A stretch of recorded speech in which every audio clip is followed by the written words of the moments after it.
Graph. Actually, tree is one part of the graph. If a tree has like a root, then child. Actually, tree can have as many child as it wants. We learned the binary tree, but actually there are lots of different types of trees. Graph is, if you also want to go back, you can go back. So direction is not really matter. That is a graph. So tree is one part of the graph, which has more restriction. Graph has two sides of the graph. If you have no arrow when you define it, that means bidirectional or no directional. In this means if we have A, B, C, you can go A to B, B to A, B to C, C to B. But if you have a direction, that means now it becomes a directional graph or bidirectional graph. That means B cannot go A, B cannot go to C. Only A can go B, C can go B. Each node, we call it as a vertex. I don't know why.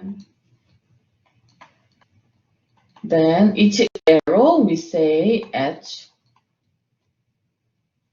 Then when I want to go vertex 0 to vertex 3, I cannot go directly, so I go 0 to 2, then 3. We call this as a path. How many edges did I pass to go to the destination? There are 2 edges, so this is the path length.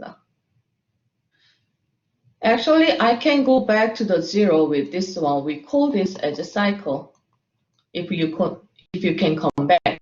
But 2 can come back to 2. We call this one not cycle, loop, if we can go by yourself, to itself. Also, when we name a cycle, like a 2 to 3 to 2 is possible, but there are only 2 nodes. In that case, we do not call it as a cycle. So you can think about how to answer those. Neighbor means if you can reach directly. So from the 0, I can reach only to 2. So 2 is the neighbor of the vertex 0. Another name we say adjacent.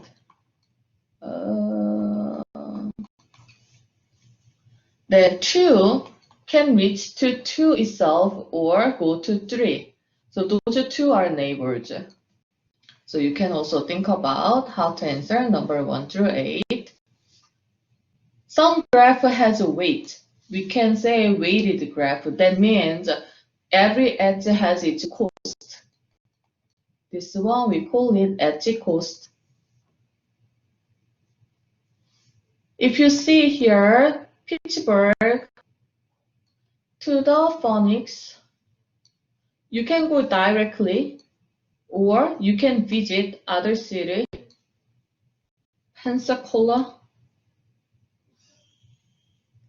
When you go directly, cost is 10, but when you visit other vertex, cost is 9. In that case, cheapest cost, shortest path, lowest cost will be 9, not 10.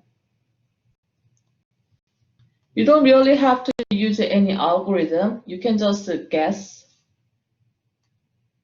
You can find it by your eye. Adjacent list, another adjacency list or edge list means this one. For each vertex, you are going to give the neighbor list, that is edge list.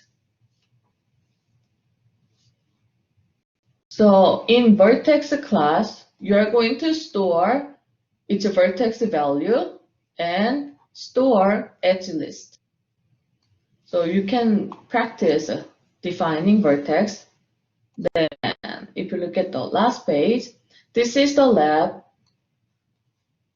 So there is edge list in a file. text file will have like this kind of information. But I do not know if ArcList has city names or just letters or numbers. We do not know that. But each line, I guarantee there will be 2 strings. If I draw this one, A can go to C. C cannot go to A because left is starting and C is ending. Right is ending. Then B can go to A, so I can say B can go to A. C can go to C, so C has the loop. C can go to D, D can go to C, so bidirectional. D can go to A. So when you build a graph, you are going to think about this interaction. So A vertex will have a neighbor only C. B vertex will have a neighbor only A. So there are 4 methods. After you are done this, you are going to test the program by printing something if you build correctly. When you submit, do not include any testing cases. You are going to have only class and methods.